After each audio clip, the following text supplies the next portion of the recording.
Steve Radloff, welcome to the show. Thank you for having me on. Yeah, welcome. Nice to have you. Excited to be here. Thanks for having me.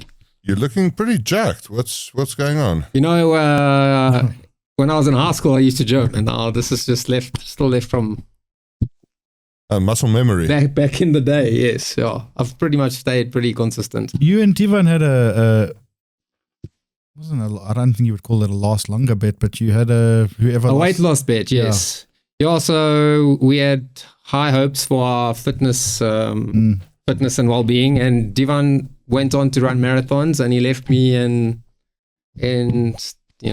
same shape. So he won the bet. He definitely won the bet. I had to buy out, actually. Okay. Yeah. And he just carried on with the momentum from the bet. Now have you seen Divan? Now he's ripped. Cheese like. I have. Yeah. Yeah. So yeah, the momentum from the bet carried him on, and you're back to the poker tables. Well, yeah, exactly. I did watch my diet a little bit. I mean, I didn't get fatter, so at least that's a win. Yes. That is definitely a win. When there was the shooter or the presumed shooter at the WSOP, when everyone fled the poker hall, they thought there was a shooter, and it turned out to be a false alarm. But it was not a great look for the poker community. A lot of unathletic, uncoordinated escapes Mark being Madison, his little escapes being made. So thank you for flying the flag high for the poker players. Sure. Tell us, Steve, how did you get into poker? How did this whole thing happen? So actually, poker came to me. I was in high school, and my stepbrother at the time, him and all his buddies got into it in a big way. They started playing online. We started playing 50 Rand live games at the house, and obviously you couldn't get away from it. It was just in my face, and I obviously started loving it. And we started, I could beat the games just with common sense back then. We were playing 25 Rand sit and goes, 50 cent 1 Rand on ThreePigs poker. And we loved it. We still waited for dial-up internet, 7 p.m. every evening, And, oh, wow. Yeah. So that's like you were 15. I was 17, 2006. 2006. Yeah, dial-up internet. And we upgraded shortly after that. So you've been there from the start? Yeah, well, I mean, we were a small town. We were just enjoying it, and... ThreePigs. Yeah, and from there it just took over, We played more and more, had big highs, low lows, had to get better, studied a bit, and just kept going from there. What was your name again on Pigs? It was Mullet. Oh, what was it on Sands? Chillax Bra. Yes, I remember that. With the fat guy. Yes, fat guy on a mini. So you started playing these games when you were still in high school? Yeah, I was underage. Mullet was actually on my mom's name. I was 17 when I was grinding, and I started playing. So you started beating these games, and then when you finished school, did you think poker was what you're going to do? Not at all. Not at all. So out of school, everyone was starting to figure out what they want to do with their lives, and I could never confidently say which direction I wanted to go in. And so I did study at varsity. First I did human movement science, but it wasn't long. I didn't last long. I was always clicking buttons on the side online. And I dropped out, and this happened 3 times, 3 different degrees. And I just kept on playing poker on the side. And I was actually eventually in 2009, I think it was 2009, where I realized I also did well. I had second in the Sunday night, and the next weekend I won it. And I was like, actually, I'm going to pursue this as a career. And from then I didn't look back. I didn't think maybe I must get a job. I'll just, keep going with poker. Were there times during your poker career where you thought, I might have to go get a job? Well, good question. It's a funny question. No, so maybe there were times of regret. So I've done the bankroll a million times over, and had to start grinding it up again. But I wouldn't say I wanted to go find a job. I just realized, okay, maybe I need to get better at this, or there were always a lot of rock bottoms, and I just sort of used that as a time to grow, work on myself and work on my game, and go back to the tables. Okay, so what draws you back to the tables? Oh, well, so I think there wasn't a plan B for me. I had to make it work eventually. There weren't handouts coming my way from my parents or anything like that. So I had to just fuck it. I'm homeless if I don't make this fucking work, right? So I just studied until it went better and just put in volume at lower stakes and ran it up. Well, I mean, the last couple of years, not even 2 or 3, probably the last 5 years, you've finished on top every year. You've won tournaments every year. I know you play Nosebleeds as well, Cash. Do you still do that, or is it just focused on MTTs?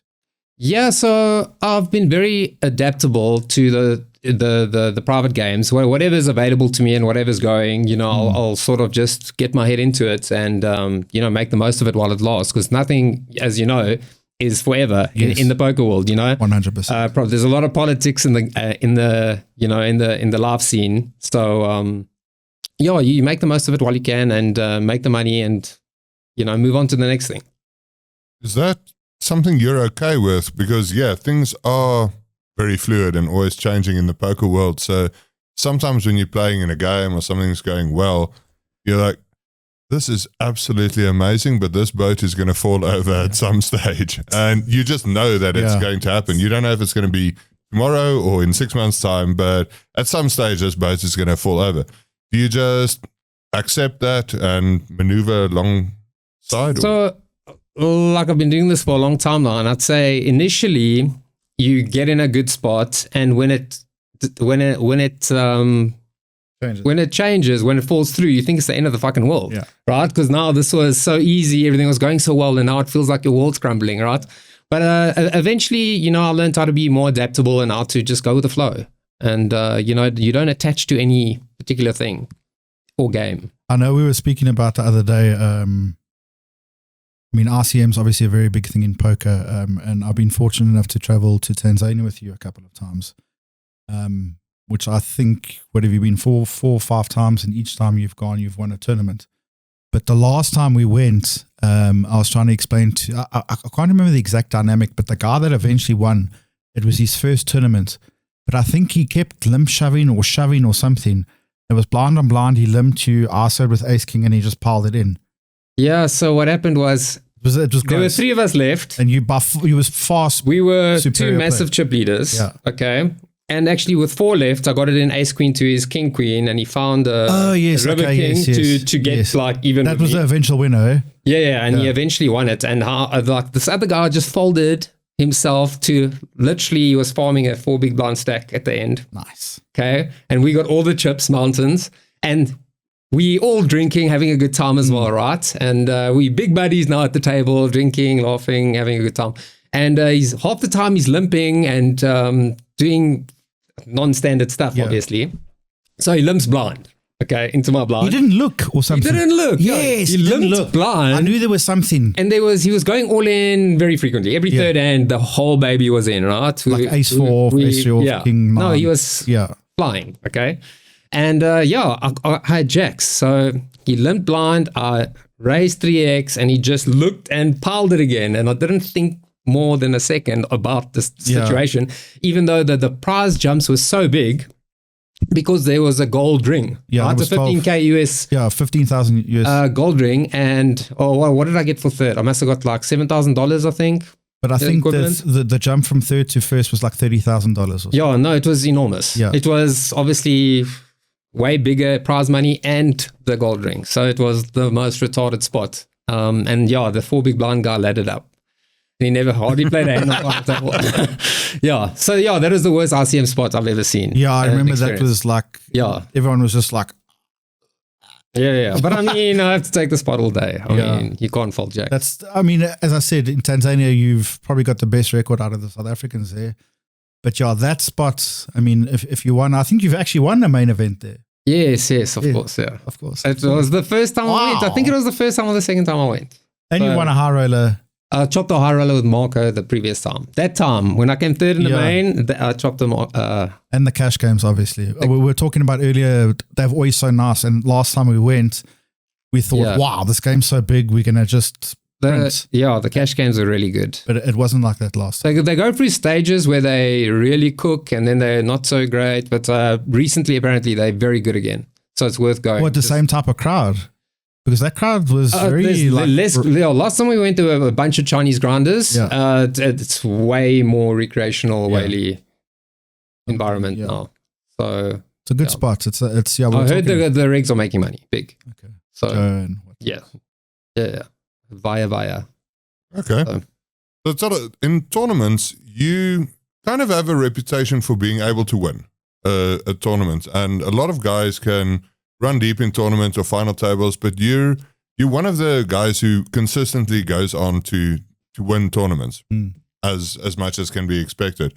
What's your mindset going into a final table? Do you sit down? I know what his mindset is. Believing you're going to win, or? Oh man, it's a tough question. It's like riding a bike. I mean, I've played this game for so many years now. I kind of just, you just focus and do what you know how to do, man. It's not like I have a script that I run through in my head. Like, okay, now I've got to do this, and this. It's just all the same till the end. Like, try my best to adjust to the table and just keep doing what you do. Okay, so are you a one hand at a time kind of mindset? Yeah, I think that's the best approach. Like, I will say there's nothing better than going deep in a tournament and you get this sort of high, this fun anticipation for, all the prize money and everything becomes so close that you can taste it, and it's like, it gets you this high. And I really enjoy just dropping into that, and just taking it one hand at a time and enjoying the ride. Yeah. Is trophies or accolades important to you? It never was in the past, but I'm starting to enjoy it more. Because you win everything. So. Yeah, for sure. But just not the trophy itself, the accolade or the prestige of having won a tournament. Yeah, I think that's starting to matter more to me now later. Initially, I'd say the majority of my poker career building up to now was just, making money, seeing it as a job. And now I'm sort of enjoying it more, having more passion for the game and the trophies and the glory, all of that, for sure. Do you ever feel bored with poker? I did in the past. So yeah, it's a great question. So in the past, I feel like I had a terrible relationship with poker. When it becomes your living and it becomes something you have to do, you're obligated to do, and it becomes work and not fun anymore. And slowly over the years, in recent years especially, I've started unraveling that and trying to have a more healthy relationship with the game, starting to see the fun in it, the glory, the joy, the process, the theory, like getting more excited about the different options and trying to be more creative with the game. So yeah, it's all about what you make of it in the end. And it's easy to fall in the trap of seeing it as boring and brutal variance and all this, all that stuff. But if you choose, you can make it a really cool, happy, healthy journey.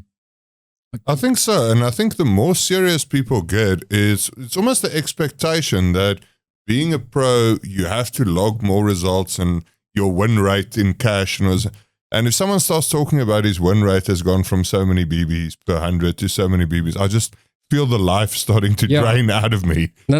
And I think you should totally let go of that stuff. To do poker right, you can't connect your outcomes, right? You have to just connect to how you play the game and making each decision to the best of your ability.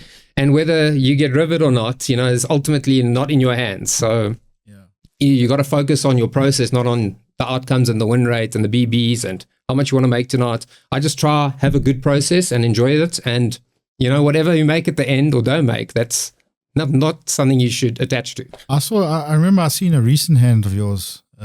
It was a bit of a joke, but it wasn't a joke because we obviously always want our friends to do well. I think it was the high roller in Cape Town. It was on the bubble, blind versus blind. You had ace king and Rudolph had ace 10. Oh, that was the Mega Millions, and it wasn't the bubble. We were already in the money. Okay. And then all the money went in. Well, I raised and he snap jammed ace 10. Yeah, all the money went in. That's annoying. It was, flop 10, turn 10. So it's like a min cash as opposed to... I made 75. That is in Sun City. 75k. Oh, was it Sun City? It was triple up. Oh, I thought it was in Cape Town. I haven't seen you for a while. Well, you've done a lot since then. I think you got back from Cambodia now as well. Yeah. And? It was a hell of a fun trip. I'd highly recommend anyone to go there. Yeah. I played a bounty tournament, $800 buy-in in the beginning. Cashed $900, but I got 4 bounties for like 6,000 total. Oh, nice. So that covered most of the trip. Just 20 days, which is too long actually. 20 days? 20-day poker trip. So it was... but you had a nice crowd. There was a lot that went. A lot of South Africans, a lot of things to do there, a lot of places to see and some parties, and we had a real fun time, yeah. Oh, okay. Wow. Nice. Yeah. Is that up there with the best places that you visited to play? Oh, for sure. Yeah. So, yeah, I haven't been to so many different places, but I've been to Cyprus, and Cambodia is definitely the two of those. I'll definitely be back as often as I can. If they have a big series, sign me up. Travel plans for this year, WSOP? I saw it was WSOP Cyprus coming up now in a month, but it clashes with two of our tournaments. Isn't that a circuit and not the actual World Series? It is the World, it's WSOP circuit in Cyprus. So, I mean, that would be great. They got 18 gold rings, which would be so cool to win one of those. I've got one, so just thought I'd put that in there. You have one? Yes, 6 max. A feared and respected South African poker player. Wow. And with a little bit of bling as well. Yes, I actually, it would be nice to wear, but I think it's a bit over the top. But it's quite a cool ring. I think you should bust it out. You think so? Yeah. Okay. Maybe I'll wear it next pod. I think so. Okay. I'll bring all my trophies, actually. Nice. Stack the table. So, I've got my visa appointment now in May for the USA. I would really like to do WSOP this year. So we'll see how That's awesome. that pans out. So, yeah, looking to get a crowd together. Maybe we should make a plan. And I would also really like to go play in Macau. Okay. Just go play cash in Macau. Don't even know if the games are going to be that good anymore, but just for the experience. I don't think they've ever been good in a sense of like going to Vegas and playing the cash games there. But over the World Series, the cash games, I don't think I've ever played in such tough games. But Macau, I don't know, I've never been, but I've always heard it's more reggae than whaley. That's why I come into my own. I'm play against the regs. I can read them easier. So you would prefer to play that game than sitting at a game full of...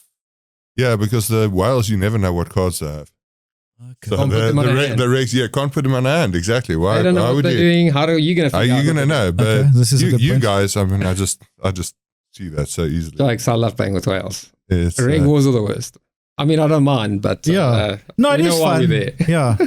you are notoriously one of the best players at stacking the whale at the table. Yes. No, Could you? the best. Are you going to? Hands, there's no... How do you do this? I actually remember a hand that you stacked specific someone. You had a set of nines. And I don't know, you got value on every street. And I think you were able to get it on the river, and he called you with bottom pair.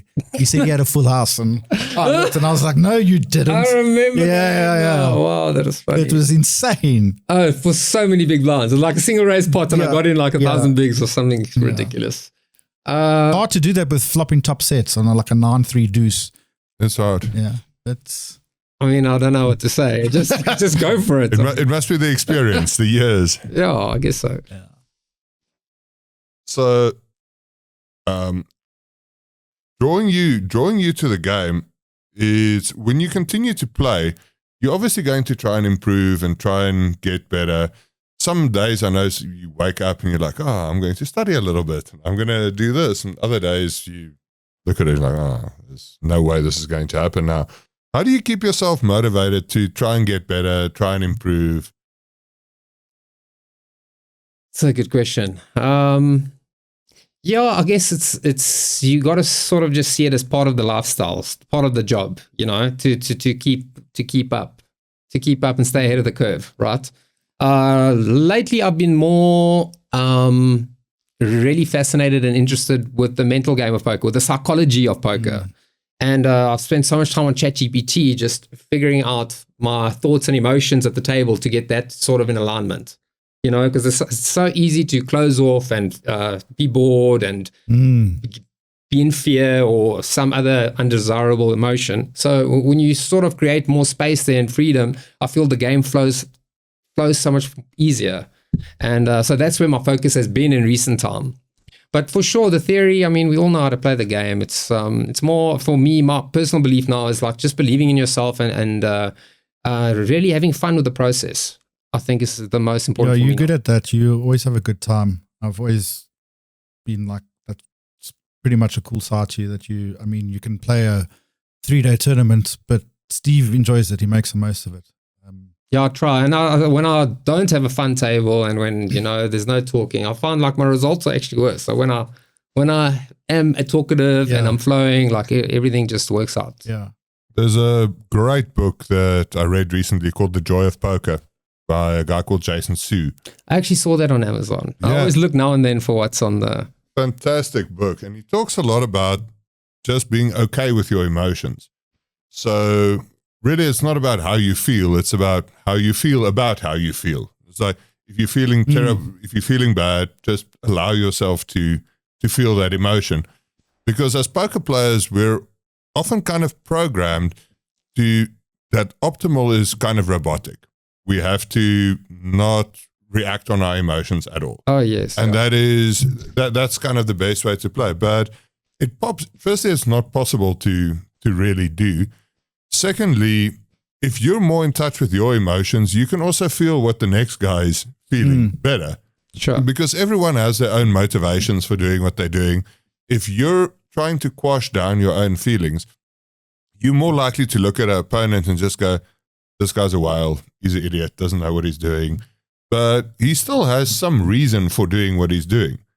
So when you're more in touch with your own emotions and more okay with your own emotions, it's easier for you to pick up on, what does this guy really want now? It's like, okay, this guy really wants to just get into the cash. Or this guy doesn't want to get pushed. This guy doesn't want to get pushed around. Or this guy doesn't want to look stupid. Or what is motivating someone to do the action? So it's a fantastic book. I recommend that anyone read it. Really helped me a lot. And definitely check it out. Jason Su, The Joy of Poker. Is he obviously a professional? Used to be a professional player. He said him and a mate of his tried to, their main goal was to beat the black chip mix game at the Bellagio, the high stakes mix game at the Bellagio. Okay. And once they'd both beaten that game, he was just like, yeah, I'm done here. That was the penny. So he reckons he'll get back into poker. But yeah, fantastic book. The guys posts on socials as well, so definitely check him out, Jason Su. I know Jared Tendler was usually the mental game of poker. Which I read as well. That helped me a lot. It's a great book. Very good books. Very, very good book. Who? So the mental... Jared Tendler. He's a sports psychologist. He worked with golfers. And then he had a client, I forget which pro it was, that was a poker pro. Yeah. And then he went into making 2 books for specifically geared for poker. Okay. Yeah. It's really amazing. Another thing I'd like to touch on is in The Joy of Poker, he talks about different ways that people are motivated. And you can see it so many times in poker play. If you pride yourself on being able to fight your way out of a corner, back against the wall, I can fight myself out of. Somehow you create the preconditions to be back against the wall. Wow. Someone who always likes to fight himself out of this, like this is when you feel energized, back against the wall, I've got to do it now. But somehow you will always create the preconditions for you to be back against the wall. So see it so many times with guys, myself as well, you go up, up, up, and somehow you'll find a way to make some silly trade or investment or whatever. Just somehow you're more comfortable when you're back against the wall. It's a trippy concept. Yeah, we're all creating our reality all the time. So if there's something that your consciousness is wrestling with all the time, it's going to keep coming back to you.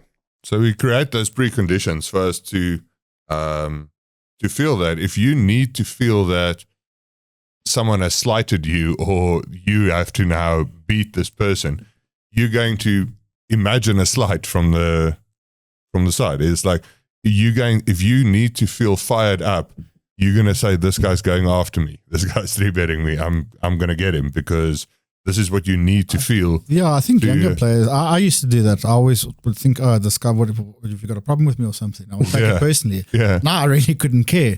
So I don't care about things like that anymore. But I know when I started and I growing up, like my arch nemesis was Ray Rami.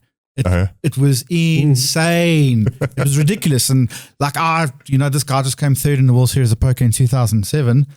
Ace-4 versus Kings anyway. He went on a heater for 2 years. He just like won every tournament. He knocked me out of every single tournament. And it started affecting me. And I thought, every time he was after me, but it wasn't. It's not like that. But there will be those type of players not to mention names that are always going to attack you because they think, it's all about the mind games. It's an ego thing Yeah. for them. Yeah, the ego thing. Once you can remove your ego, 100%. it's so much easier. Yeah, much. It's ego as well as maybe some insecurity. If you're sitting at a final table and you're like, okay, this is going to be a difficult one, and you're just getting 3-bet all the time, and eventually you start to think, now these guys, they know. Because you're getting all these marginal hands to open, and you're just getting 3-bet, or there's short stacks at the table. Every time you try and open, someone just jams on you, and you're not even getting to play poker. And I actually remember a tournament played at Times Square. It happened to me a third or a fourth time, and I kind of angry folded my cards. And during the break, Max just put his hand on my shoulder. He's like, they're not screwing around with you. They just have it every time. They just have it. And so I just kind of relaxed. It's like, they do. They actually do. No, you should have said no, they're going after him. Fight back. Fight harder. Fire with fire. But that's your preconceived ideas about what is going to happen. Also, obviously, affect your actions in the time. Another example from a tournament at Times Square. We were 2 tables left and drawing for day 3. And I drew Ahmed with a big stack on my left. So it's like the worst spot on the table. And it was okay, that's not a problem. I'll just navigate this. So I could get to final table and they redraw. And I draw Ahmed on my left again and Marco to the left of him. Oh, nice. Must have so you're sitting there like, you feel that you've been hard done by this table draw now. And the one thing that plays through your head is like, do not let these guys push you around. Like, whatever happens, I'm just not going to get pushed around. And so I open ace queen from early position. Under the gun, actually. Under the gun. Mark and Marco 3-bet three with bets. queens. And you're just like, I'm not going to get pushed around. If you look back logically at the situation, he's probably not getting out of line. Yeah, queens, queens. I remember that. He's probably not getting out of line from the low jack. There's a whole table. Under the gun. Yeah, there's a whole table behind it. But if you logically think about it and just think through the spot, then it's an easy decision to get to. But if the thoughts in your head is, don't let these guys push you around. That's a very good point. It goes all in. And he calls, and I was out there. So the preconceived ideas about how you think something is going to play out, if you can be more present and more comfortable with your emotions, you're more likely to see it in the moment for what it is. Yeah. If you don't have all this baggage. Yeah, the noise. You look at the information that matters, not the nonsense, the ego battle. Yeah. It's if someone's got in his head that this pro is going to just bluff him all the time, you're going to see ghosts where there's no ghosts. Exactly. So when you at a big multi-table tournament, say we go to a different city, there's maybe some local players, what's your default setting to go to? Do you try and observe for the first while? Do you just try and play close to theory? Yeah, so definitely not as close to theory. I'd say I try to play as many hands with the weaker players at the table as I can. So, theory goes a bit out the window. Against good players, I like to just, have set ranges, very few bluffs, and just, let cards do the talking. And against the recreationals, I really just open up completely and try spin it up against them. But I know, been to Tanzania with you a couple of times, and one thing I do notice when it comes to studying, and I'm kind of the same as you, I speak a lot. I'll talk to you about a hand, or I'll talk to you about a hand. I know a lot of players don't do that, or they do that, but you've given me advice in a way. If we at a certain table, rather open to 3.5x, rather do this, rather do that. So I think it does come down to an exploit in a sense versus trying to figure out, but it's you go full exploit on these type of players. Where if it's how big you open to, I think Pacific hands in positions, if that makes sense. Yeah, you sort of set the tone of the table. Yeah. When there's a lot of recreationals, you get to really choose your terms. Yeah, you dictate what's going to happen. Yeah, exactly. Well, that's the idea anyway. Well, it's worked very well for you in Tanzania. Yeah. Because you've won a bit there. A lot of recreationals right in the beginning of a large field tournament can sometimes feel like you're in the woods. because there's so many multi-way pots. There's a lot of limping and calling. How do you Cash game. Yeah, cash game. It's so sure. Like, it can be fantastic if you're making good hands. It can be very difficult to bluff sometimes. Zero bluff. And so do you just take it as it comes? Depends. I think if you're willing to fire a few bullets, you can just, up your sizing across the board and start tripling off against these guys with capped ranges. Just be more aggressive. I think take more chances. You don't want to play multi-way pots unless you got a multi-way hand, like a small pair or suited connect or whatever. Then you can overlimp or whatever. But your hard card hands and stuff, like put more pressure on, open way bigger, and try isolate these guys and then just play well. Yeah. Okay. Do you sometimes feel that you autopilot through the? Of course, yeah. It's hard. It's hard, when you had a poker series for 10 days to always think of everything you should be thinking of. I'm definitely guilty of this. Like, we know how to play poker so well. Like, we've got all the experience and stuff, but it does get boring. It's hard to gather information on every player, and you apply everything in every hand. It's like really a lot to ask. So piloting is a problem, but at least my autopilot's pretty strong, because just from experience, You've got a very good autopilot. I've got a good autopilot, You but do. of course focusing, your win rate's going to be better. If you really analyze and focus and stay everyone down and look at every sizing detail, and when you start tracking all the right information, of course, I think you're going to do better. Won't that come? Doesn't that I know for if I compare live to online with little increments of 2.1 to 2.2 or 33% on flop as opposed to 61, any percentage, it's that kind of like autopilot, because you pick that up straight away. It's not like you kind of looking for it. They expose themselves as it is, and that kind of just goes in. For sure. Yeah. Yeah, people give a lot away with sizing. You know what's sort of standard, and if they're going more or less, or and it's usually more stronger, less is weaker. Generally speaking, No, they've got this thing. They're like, let me go all in. It'll look weak. Yeah, like, no, bro. What's it to make it look like I'm bluffing? Yeah, it's No, like I've heard that so many times, and I'm like, okay, well, if that's what you want to do, then do it. But no. So like when a recreational player does that, they say, I'm rather going to make this pot as big as possible. I'm going to go all in because it's going to look like I'm bluffing, and then they get called, or I don't know. It's just, I think it's kind of an interesting aspect of the way different minds of poker work. Okay. Tell us when you bluff, we all understand the maths behind a bluff. You bet a pot size bluff, it has to get through on the river, it has to get through half the time to break even. Do you look at it in that way, like a very mathematical way, or is it more of I just think this guy's going to fold if I bet? Yeah, well, both. I guess bluffing's so part of the game, and when you get to some spots and you think you're going to get it through, it's like like compulsory sometimes to try, to fire a bullet with nothing. 6R. Yeah. Only way to win from here. Yeah, I mean, when you miss the draw or whatever, like you might as well well bet. You can't check back. Nah. There's no way. You got to bet. Got to fight for everything. It's so. Since you started playing, and now, how has the game changed, or more talking about the field in general? I'd say the population tendencies for the recreationals are very similar. I'd say with this newer generation coming up with all the solvers out there now, they got very good, very quick. Like, this group of youngsters that have now come up, they play very solid poker. They're still getting used to, the ups and downs of the poker world, but I think they're going to be very, very good players and they will, guys to contend with in the near future. But solvers are making it easy for people to find a baseline without leaks, and that's going to make them tough at the table.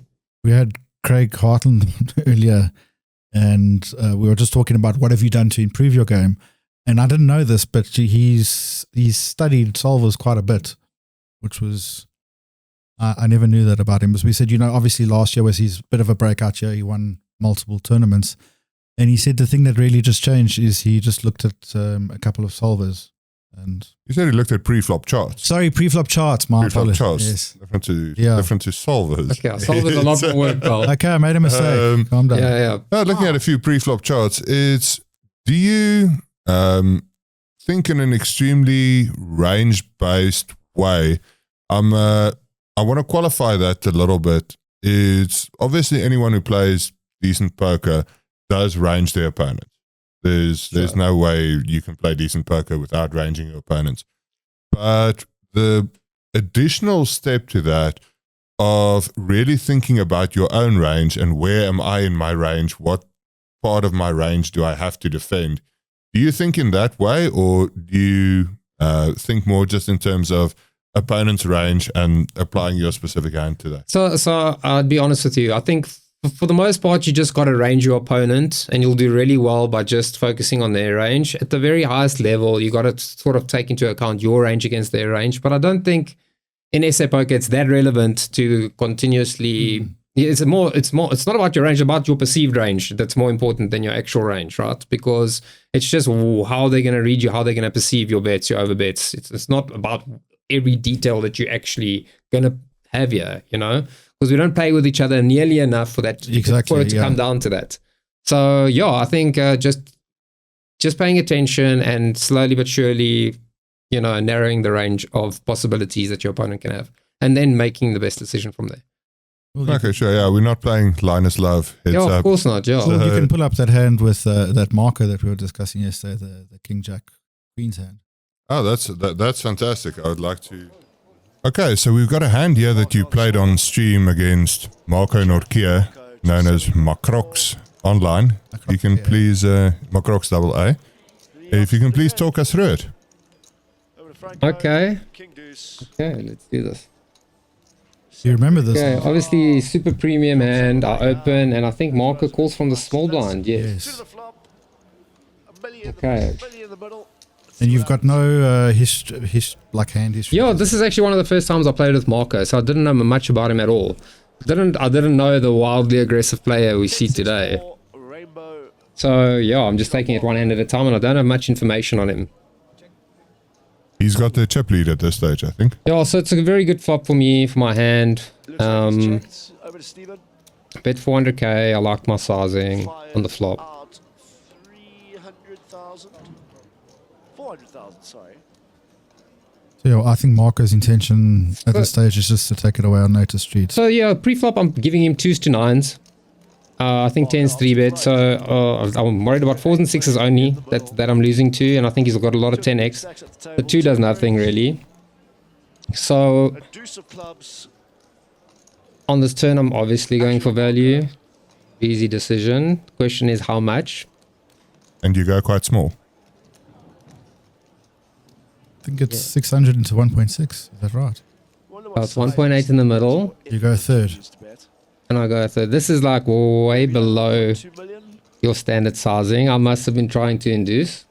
I reckon you got 900,000. I would personally think I would go large on that turn. Larger, yeah. Yeah.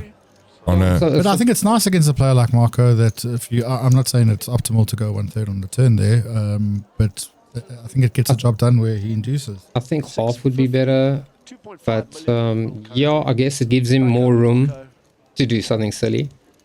But I don't think I was prepared actually for what followed. And he comes in, he puts in the raise. Wow. His raise is also kind of small, but depending on... Yeah, I think it went back to my point. We'll get to the river now.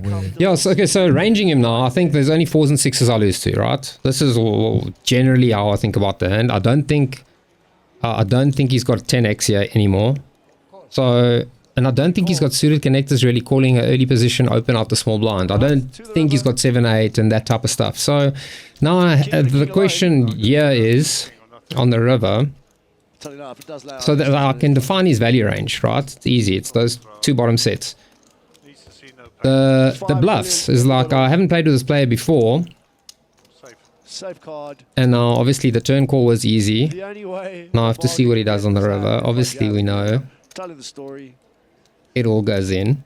No, does he bet 2.5, which puts you all in? Or? He goes all in, yeah. No, I think he bets 2.5. Was it 2.5? Mm. Oh wow, I thought it was an all-in. Okay, yeah. So now the question comes, the question is, what bluffs can he have? And obviously, yeah, so when he calls pre-flop from there, I think he's got some ace-jack and ace-queen, maybe king-queen. I'd probably fold king-jack. I didn't really think that a hand like that would be there. Yeah. So like now, okay, I know the value range. Now it's just about, can he have those hands? Did he turn ace-jack or something like this into a bluff on the turn? And I'm in the blender trying to figure it out. Today, in 2026, if the hand plays the same, you obviously just snap. Yeah, knowing Marco the way I do now, I don't fold over pairs. I don't think. Maybe I'd put a fold slow roll in there. Maybe a slow roll. You burnt all your time banks there. The commentator actually at one stage says, Steve's hand's dead, Steve's hand's dead. And then he missed that you have one additional time bank. And in the nick of time, you make that call. So that's quite theatrical of you. I was really battling to find. You won that tournament eventually, I think. Yeah, so I think we made a deal with 5 left. I had a massive hand. I think I was chip leading and I got it in with pocket 10s to Gordon's ace 9 and he doubled and then we were all even stacked. We made a deal and then we played Gordon Periachi, yes. And then we paid for the win and for the trophy and that I won. Must be nice. Well, yeah. Is there a difference in emotion calling off for your tournament stack and bluffing for your tournament stack? Knowing both, do you feel the same about both outcomes, or does one feel different to the other? Man, that's a good question. So I think there is a difference in that. When you're bluffing, you sort of protecting information. And when you are calling, you can openly be miserable and be in the blender and you can talk and, you know, I think that's the primary difference. So it's not the same for sure. Yeah, there's also, I think the more influenced you are by other players, you often get more sympathy if you're kind of on the wrong end of a cooler and you called and it's like, I can't blame you for calling there. But if you're speaking to people who are not necessarily that clued up about poker and ask, how did you bust? And so, no, I bluffed. That's how I exited the tournament. You get a very different reaction from people. I think you got to be willing to look stupid. You got to be willing to call with a ridiculous hand, an ace-high hand, and be totally wrong and run into the nuts. Otherwise, your game's not going to develop if you don't allow yourself to, you know. But I think you bring up an interesting point there as well about looking stupid. I think you also need to get it into your head after playing for a couple of years. You really got to just make it peace in your mind that who cares what other people think? I'm doing what I want to do, and if I think I'm good here, I'm going to call, and maybe it's on stream and you look bad, so what? Other people will be like, and I know it's a very common thing in poker where people are like, oh, he's so bad or he's so shit or whatever, just on one hand, which I think is ridiculous. I think you need to let that type of thing go as well. I think that's quite important. Yeah, it's a ridiculous judgment to make. I mean, all of us, if I were to ask you, have you ever done something or acted and then immediately realized, oh, what have I done? Yes. It's all of us have done that many times. So judging someone else based on a decision like that says nothing about their general skill or anything like that.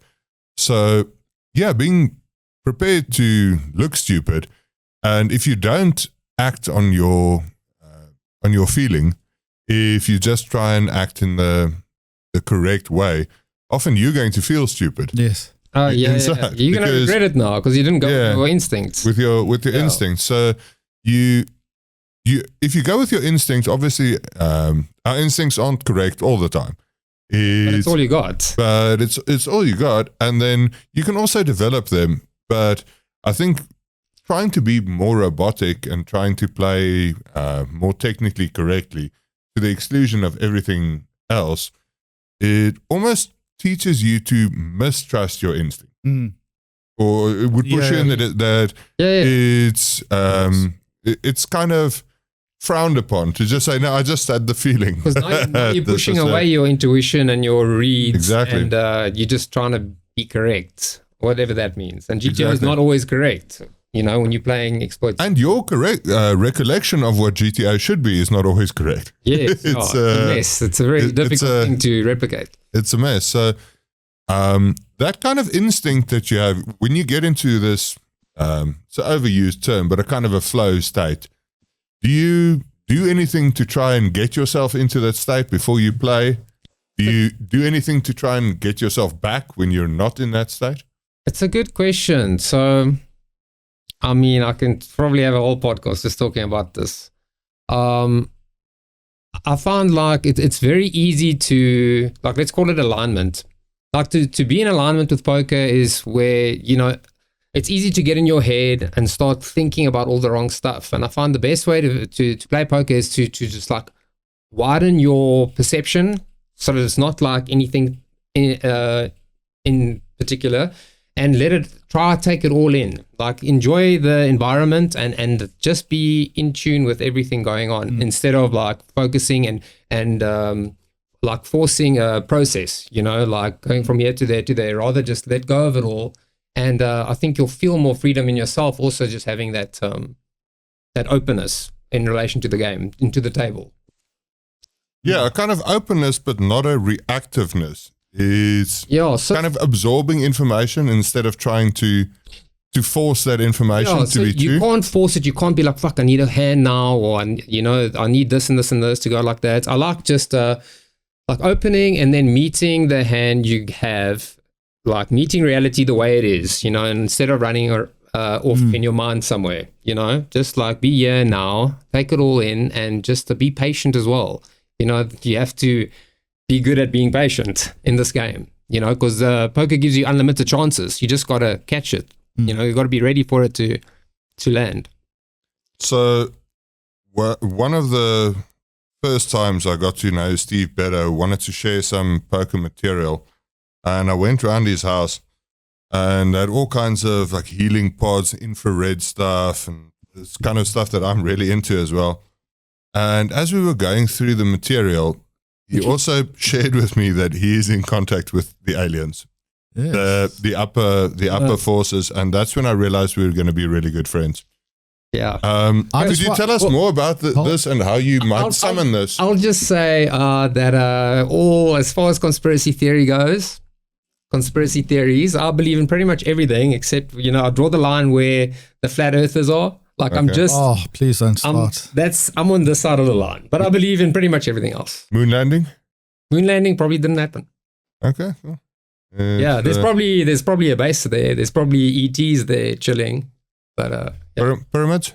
Pyramids, definitely off-world intelligence was involved there. Yeah. Okay, so you're pretty far, but the flat Earth is one step too far. Yeah, if you want to put me in a bad mood, we'll have a little bit of a discussion about the shape of the Earth, and that's my worst. But we've actually had a lot of interesting conversations, like 9/11, the pyramids, aliens, Illuminati, who runs the world, the shadow government. So you're quite down the rabbit hole. I mean, I've been down it, forever now. For 20 years, I was interested and did my, you know, research on it. But now it's like, it's not important to me. It exists, but I don't talk about it day to day. You're kind of over it now. Yeah, I mean, it's nothing too exciting anymore. I agree. Could you summon any kind of alien power to get yourself back in the poker play state, or you're not that? No, but I do believe in angels and ascended masters and all of that, and I do believe we all have a team in spirit, and of course I do like calling on them,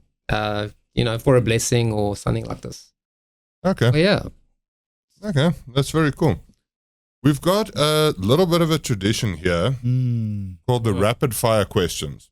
Oh shit. So how it works, I ask you 5 questions. It's about poker players, South African poker players. You just give one name and you're not allowed to think about it.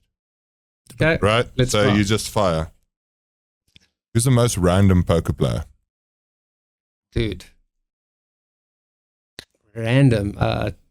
Tiens. What's his surname? I know you Tiens Prince. Yes, random. There. Okay. Don't know why he popped in mind. Most likely to win a WSOP bracelet, South African. Let's give it to Marco. I believe. Someone is playing for the survival of the human race against the aliens. Who do you choose? Imran Bojani. Imran Bajani, I like. It's, would you rather win the WSOP main or play Batman in the next movie? He's definitely WSOP, mate. Yeah. Give me the ring. If you can play poker versus anyone out in the world, doesn't have to be a poker player, anyone. Who would it be? What, for win rate or for the experience? Or whatever you want. Man, well, I'm biased because I had a poker game with this guy, Shalev. Oh, wow. Shalev Shemansky. I mean, I play him heads up till the end of time. This guy that did Yes. many millions to us in I private didn't games. get the invite that though. Only you guys did. Yeah. It was a 2-time show. And yeah. What celebrity would you most like to play poker against? Donald Trump? Oh, nice. Nice. We got Donald Trump, Tiger Woods, and Ernie Els. We're putting together a star-studded game here if we can ever make this happen. Okay. Steve, what are your plans, poker plans going forward? What are your dreams and ambitions going forward? And then what are the plans? What are my dreams? It's a good question. Yeah, so I'd be honest, I definitely haven't worked on my game as much as I could in recent times. So I'd like to take that on now as a project to see how sharp I can get. So yeah, just being the best poker player I can be, just making progress with that. And of course, putting myself out there now and traveling more. And the overseas poker circuit, every time I've been overseas, I've cashed. So I'd like to just keep going and, get more experience there and hopefully bigger results. Would you consider moving to one of the bigger poker locations in the world and staying there, or do you want to keep it confined to trips? I love South Africa, but I also considered moving. I like Cambodia. I actually liked it. I think the games are good. It's like 4 times the size on average of our tournaments, and the people are so nice. The culture's nice. Like everything was that makes really cool to experience. Yeah. So yeah, I don't know. I'll keep an open mind. I'm not looking for anything, but if something comes my way, I'll consider it. Yeah, I'm open to the idea. Okay. If we were to bring someone on a project for Ranger Tucker Time to go, so amateur player, would you be prepared to contribute some coaching as we document this player's? Hell yeah, I'd be interested to be part of it for fun. Yeah, why not? Okay, we actually do have someone in mind, and I think it's going to be quite interesting. So it would be. It would be great if. Do I do the coaching after Franco and Craig, or where do I come in? Actually, there's a bit of a surprise coming. Greg has some coaching of his own that he's got to do. We did some AR questions. Okay. Yeah, we asked Grok if Heartland is a feared and respected South African poker player. Would you care to guess what the AI said? I think AI's got Craig's back. I think Craig can put you to the sword and fire 10 minutes. Oh, yes, going. he can. He's a very tough player when he's in that mood. But it didn't say that, though. Grok said he's respected but not feared. That's actually a point I forgot to bring up. I don't know if you've played cash against Craig. Yeah.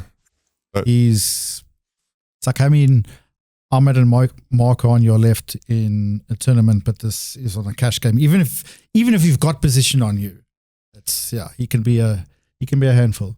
So anyway, long story short, we asked the AI the same question. Greg is a feared and respected South African poker player. Both. Well done. Myself is similar to Heartland, not feared but respected, solid grinder. And I asked the AI if Craig should ask Greg for some coaching. It said it would be a great idea, and suggested a price of 2,500 Rand an hour.